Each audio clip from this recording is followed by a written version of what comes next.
and the myths which are prevalent about total knee replacement surgeries, particularly in this part of the country, particularly in my state, in Bihar, and in neighboring state in Jharkhand. As a reason of which many people with severe varus deformities at their knees, with severe knee pain, with severe deformity are still skeptical, are still reluctant and are still unwilling to undergo a knee replacement surgeries. We will be talking to the answers of all these myths via my novel technique in joint replacement, that is the Nano technique. So beginning with our motto, restoring mobility, restoring life. I am Dr. Amit Sinha. I am a board certified joint replacement surgeon, currently practicing at Big Apollo Spectra Hospitals, Patna. I spent 2.5 years of my career at Shalvi Hospital, Ahmedabad, which is the largest center for joint replacement surgeries in the entire world. So the journey of TKR started in India from 1994. Way back then, people were very skeptical, unwilling and reluctant to undergo joint replacement surgeries, and still is the condition in this part of the country in Bihar. So arthritis can stop you. Why do I say that? Because arthritis of the knee is not only a single entity. The most common deformity that we face in arthritis of knee is a varus deformity, wherein the leg is deviated inward to the axis, long axis of the body. So whenever the leg is deviated inwards, all the other joints in your body that help you mobilize, particularly there are 4 joints in your body that help you mobilize forward: the low back, both of your hips, both of your knees and both of your ankles. So when your knees start getting deformed, the alignment on which the body runs, the alignment on which the body walks is disturbed, as a result of which other joints start taking the load. People who suffer from knee arthritis are the people who complain of low back pain. People suffering from knee arthritis are the people who complain of hip pain, and they are the people who are complaining of ankle pain. Apart from that, people with knee arthritis, they use both of their hands while getting up from the chair, as a result of which your wrist, your elbow, your shoulders get afflicted. What I mean to say is that when your knees are affected, all the joints in your body, be it your shoulder, be it your elbow, be it your wrist, be it your low back spine, both of your hips and the ankles get afflicted. So there is a pandemic of arthritis upcoming. As per according to United States, the arthritis number is projected to grow to 67 million by 2030. In India, the number of arthritis cases grew from 23.46 million in 1990 to 62.35 million in 2019. And as per according to this graph, the number of arthritic people are bound to increase to 78 million by 2040.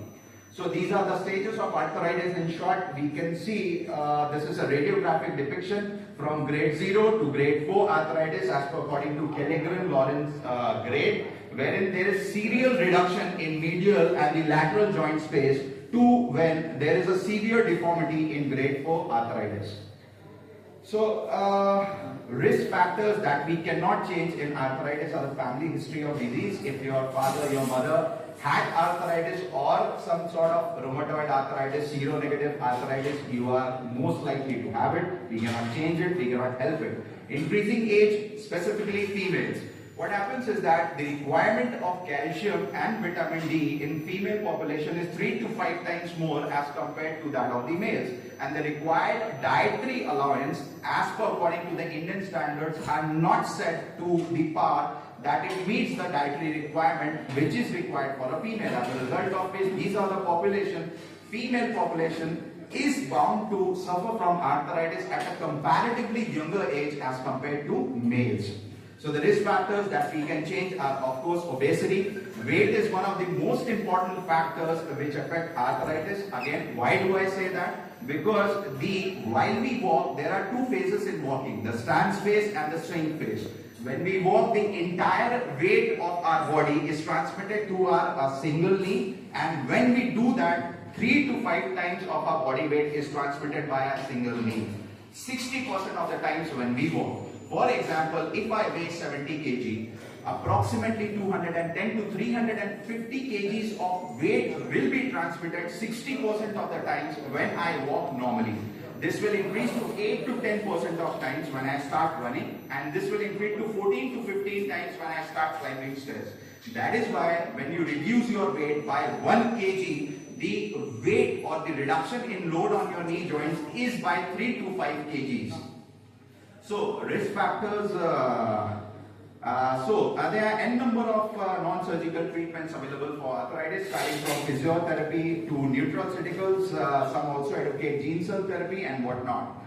Why I'm showing this slide is that I find many people injecting intra-articular injections, be it depot-materol or supplements of the sort, for any sort of knee arthritis. American Association of Orthopedic Surgeons, according to its recent guidelines, have strictly recommended against any use of intra-articular injection for whatever grade of arthritis whatsoever. So just talking about the surgical treatment. First is osteotomy and second is the joint replacement. Coming to osteotomy. So basically osteotomy is a realignment surgery wherein we correct the alignment of your joints. The joint which was deviated inward or outward as per according to the long axis of your body is corrected back to neutral, with which the weight is transmitted to the healthy part of the cartilage apart from the diseased part. So patients of osteotomy, almost all of them require TKR afterwards, and these are the patients who do not get the fruitful results which they would have got when they would have got their joint replaced at the virgin knee.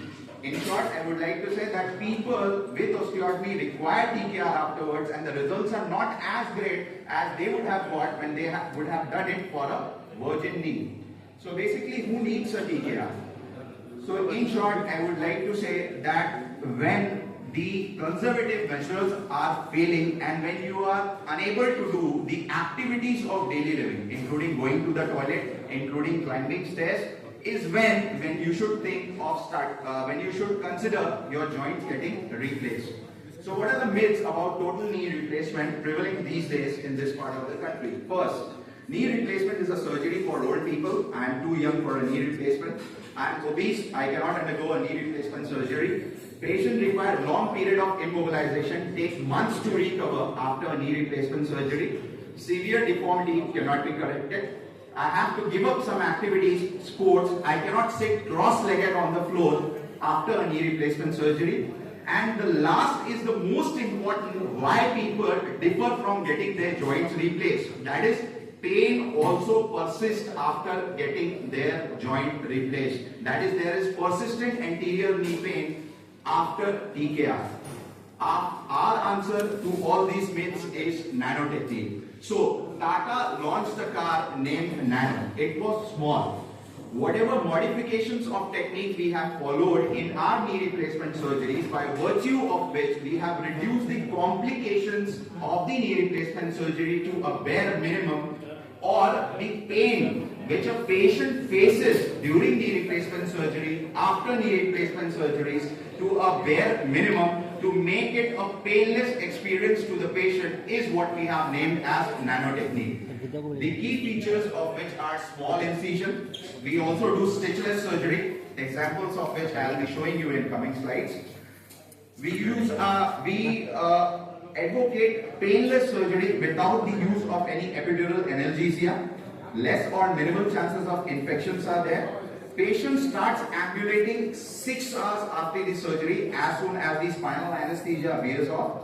And the most important, again, I would like to say, by which patients do not get their joint replaced, by the fear of that the pain will remain after TKR, is addressing anterior knee pain via patella resurfacing. So the first myth, knee replacement surgery is for old people and too young for a knee replacement. 48 years young male post-traumatic arthritis who had a history of proximal tibia fracture, managed conservatively around 20 years back. So before the surgery, we can see that the knee is in a varus alignment, the leg is deviated inwards as compared to the long axis of the body. After knee replacement surgery, leg has attained a neutral alignment. This is how the radiographs look for the patient. There is a severe reduction in medial and lateral joint space. There is reduction in patellofemoral joint space as well. Patient is also having patellofemoral osteoarthritis. We corrected the alignment of the joint via knee replacement surgery. Along with that, a patella resurfacing has also been done. The details of which I will be talking about in the last slide. This is how the patient used to walk before the surgery. You can see that the patient has a varus thrust gait when the patient is walking. The leg is deviating inward when the patient is walking. And this is towards the right. We have the patient walking immediately the very next day of the surgery. He is relatively painless. There is no use of walker. There is no use of any brace. And the patient is relatively painless after the surgery. I do not use any brace. I do not use any walker for my patients if they are less than 60 years of age. So, mid 2, I am obese, I cannot undergo a knee replacement surgery. 80 years female, 96 kg weight. Both the limbs were in a severe varus alignment. Not only varus, she had a 30 degree of FFD, that is a flexion deformity in both of her knees.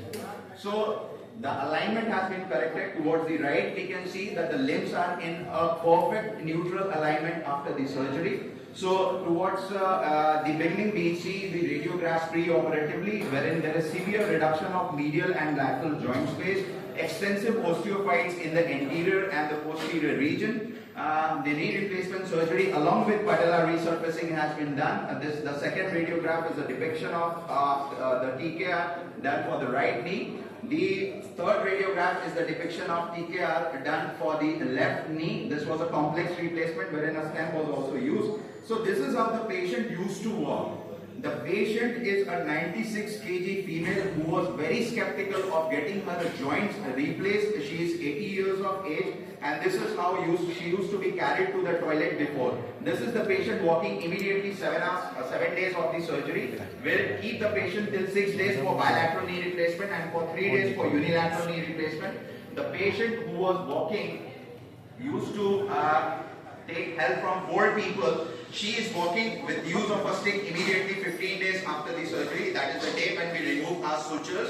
And this is the patient walking 1 month after the surgery when she is able to go to the toilet herself. She is able to climb stairs, go to the bathroom by herself and do all her activities of daily living. So she is a 96 kg, 80 years female who is able to do all her activities of daily living which she was not able to do before the surgery.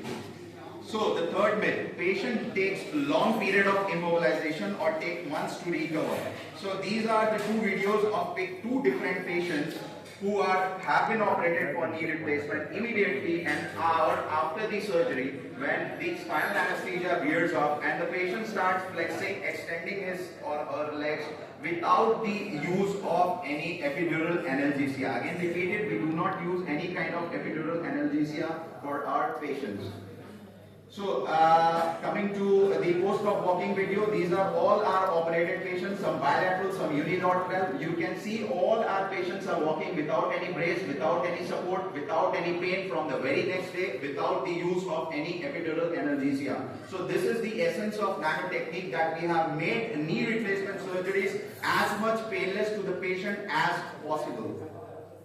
So these are the same patients who are doing high sitting and active knee extension from the very next day itself. Again, all the patients are relatively painless. From the first day itself, we make our patients sit by the side of the bed and they are able to do all activities whatsoever.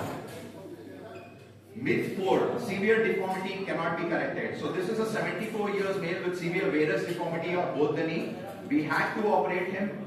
But unfortunately, because of some financial concerns, we could do only a single knee. We are operating him for the other knee in coming February. So towards the right, we can see that the patient is there with preoperative limb alignment in a varus deformity. That means the leg is deviated inward compared to the long axis of the body. The alignment of the leg has been corrected to neutral in the figure or in the photographs towards the right.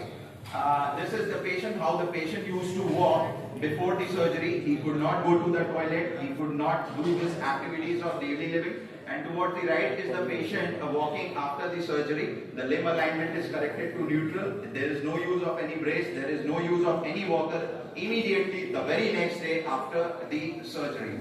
So this is how the deformity was there before the surgery. The limb had a 30-degree translation in the coronal plane, mediolateral plane before the surgery. And after the surgery, we can see that the limb is rock solid. There is no translation, no laxity whatsoever in the coronal plane. So this is the CT radiograph of the patient, wherein we can see that the patient has a huge posterior medial defect. This was again a complex replacement wherein the defect has to be augmented by the use of augments and screws, and the patient was able to walk very next day of the surgery without any pain.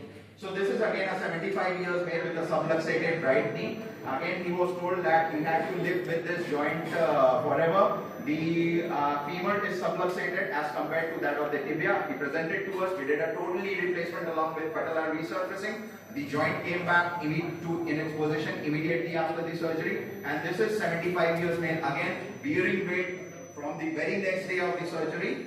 The limb alignment of the operated leg is in a neutral or in a slightly valgus fashion as compared to the other leg, which is still in a varus state. So mid 5, I have to give up some activities of sports. I cannot sit cross-legged. So these are all our operated patients, some unilateral, some bilateral, that are able to sit cross-legged on the floor immediately, or I must say within 1 month of the surgery. Some patients are there who are sitting cross-legged on the day of suture removal itself. Some people are also having the misconception that cycling is not possible after knee replacement surgery. So I would like to advocate 2 examples where patients cycle. This is a 52 years female with bilateral knee. As I already said, we do a stitchless knee replacement without use of any skin staples or sutures on the skin. This is the radiograph after the right knee. This is the radiograph after the left knee, and we can see the patient walking from the very first day itself. There is no use of walker, there is no use of brace. The patient is relatively painless, and this is the same patient who is cycling 30 days of doing a bilateral knee replacement surgery.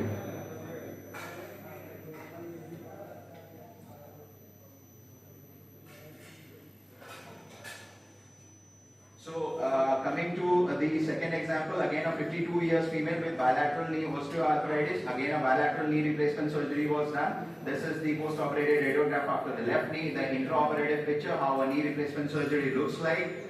This is the leg patient sitting cross-legged within 30 days, and this is the patient cycling within 30 days of surgery. No pain whatsoever. Myth 5 is the most important reason which remains why people are skeptical of getting their joint replaced. That is, persistent anterior pain remains even after TKR. So what happens is that knee is considered a tri-compartmental structure. There is a medial compartment, there is a lateral compartment, and there is a compartment behind your patella which is called the patellofemoral compartment. What people do in this part of the country is that they address the medial and the lateral compartment. For the patellofemoral compartment, they just burn the nerve endings, which is a procedure which is referred to as the patelloplasty. As a result of which, whenever the patella, so I would like to say that this back side, just hold on. Okay, so this back side of patella is also arthritic. Okay. What happens is that when we implant a metal in this area and this patella rubs against the implant, whenever the patient flexes or bends his or her knee, is when the patient starts feeling pain, because your patella is there and it is rubbing against a metal implant. So that is why patients in which patellar resurfacing is not done, they experience some amount of anterior knee pain while climbing stairs when a TKR is done via conventional technique. So what we do in our patients is that this is the back side of the patella, which is shown in this figure, and the back side of the patella is flipped over. The entire thickness of patella is around 26 to 30 mm, and we reset the arthritic surface, that is approximately 5 to 6 mm, and we replace it via plastic button. So what happens is that this plastic button is sitting on your patella, and when the patella gets everted, when this joint is stitched, this layer of arthrotomy is stitched over this knee, your knee is complete, and this patella will never rub against your metal implant because there is a plastic button which is lying in between. So this is the concept of patellar resurfacing, which is usually followed in states, that is United States, and some people in Britain also do it. People in this part of the country, they don't do it, they resort to patelloplasty, as a result of which people are still having some amount of pain even after TKR. So in our patients, in 100% of our patients, we do the technique of patellar resurfacing, as a result of which whatever activities they are bound to have, whether it is cycling, whether it is climbing stairs, whether it is going to the toilet, whether it's doing anything, they will not have any pain whatsoever. So this is also supported via a paper wherein people who were 604 people who were dissatisfied after their knee replacement surgeries, who had pain after knee replacement surgeries, got a secondary patellar resurfacing done, and approximately 53% of the cases had improved knee pain or were alleviated from the knee pain after patellar resurfacing was done. And what we commonly follow in our patients, as a result of which they are relatively pain-free as per according to the Nano technique, which is very different from what a conventional TKR is. So this was all about Nano technique and knee replacement. I would be pleased to have any questions from the audience. Thank you, Dr. Sinha, for excellent presentation. One question from me. What is the difference between nano technology and conventional TKR? Sir, first of all, nano being small, so what we do is we use small incision. With the use of small incision, the dissection inside is less, as a result of which the blood loss is less. We complete our surgeries in around 35 minutes. The time duration is less, as a result of which the joint exposed to the environment is less. There is less chances of infection. Without the use of epidural analgesia, a patient starts mobilizing from first day onwards. If requested by a patient, we also do stitchless knee replacement surgery, as I already showed in my video. As a result of which there is no difficulty or no hassle in removing the stitches. So whatever complications or pain, and the most important thing of all, that we are doing patellar resurfacing, as a result of which patients are relatively pain-free in whatever movements or whatever activities they do. So these things, these modification in our technique, which makes TKR a relatively painless experience to the patient, be it intraoperative, be it post-operative, be it after 20 days, 30 days, or any time after the surgery, is what we have named as Nano technique.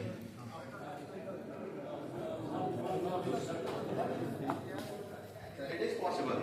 It is possible. We use a kind of a button which is a tantalum mesh coated. We incorporate it into the patellar tendon. Behind that tantalum mesh, we incorporate a plastic endo button via which the leverage of the quadriceps mechanism is attained. So after patellectomy, TKR is well possible. We even have done such cases. Yes, sir.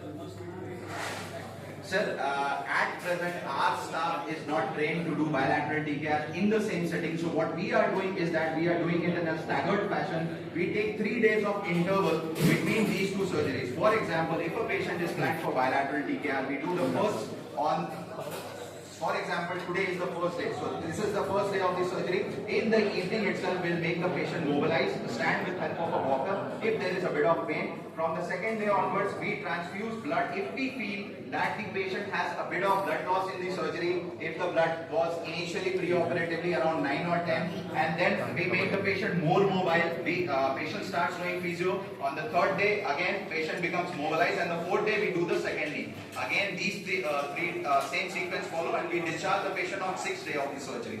If we plan a bilateral TKR. If we plan a unilateral, then 3 days are more than sufficient. Mic वहाँ भी See, sir, plastic. Phone करके Exactly, plastic is. Sir, actually, plastic is a generalized term. What it is actually made of is known as HPE. It is a highly cross-linked poly. So, highly cross-linked poly has the same modulus which is there in your meniscus, okay? And the durability of these highly cross-linked poly nowadays is as long as 25 years. So if a knee replacement surgery, if it is done by a good hands, if it is done by experienced hands, and if your knee alignment is good, it is bound to last as long as 25 to 30 years, not less than that. Sir, as per according Exactly, sir. As per according to American Association of Orthopedic Surgeons, there is no minimum age criteria basically set for TKR, which used to be there in ways back in 1998, 1996. But today, the criteria is that whenever you have pain in your knees, so much so that you are unable to do your activities of daily living, including going to the toilet, including climbing stairs, if you are feeling that you are not able to do these activities, then you should consider your joints getting replaced. If any patient Right, sir. without really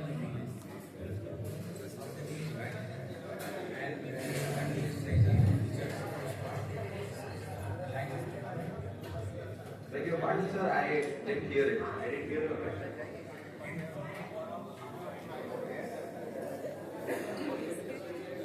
Sir, if a patient is exclusively having patellofemoral osteoarthritis, a TKR is not advocated if the medial and lateral component, medial and the lateral joint space are okay. There is another modality, that is a patellofemoral replacement, wherein we put a plastic button behind the patella, we put a metal encasing in the trochlear notch. So only that is done if the medial and the lateral joint space are okay. The patient doesn't need a TKR. We just put a metal encasing in the trochlear notch. We just put a plastic button behind the patella. The patella slides in the trochlear notch, and this is called what is known as patellofemoral arthroplasty. It's just patellofemoral arthroplasty.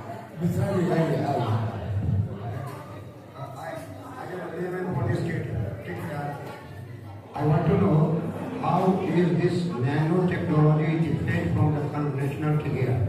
Sir, I already told you, but I'll be again repeating it. सुने नहीं सब बोला अभी तुरंत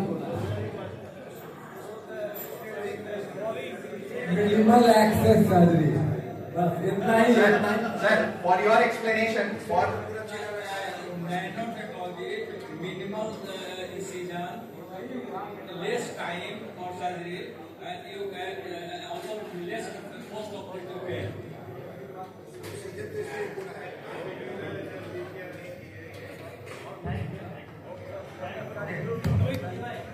Total cost of surgery in one lead. Total cost of surgery, sir, wants to Sir, if you have insurance or a CGHS or ECHS card, it is relatively free. It is of course 100% free. But for patients with German-made implants, including a complete package, everything, it costs around 1.75 to 1.9 lakhs for a single knee in and out of the surgery from the hospital.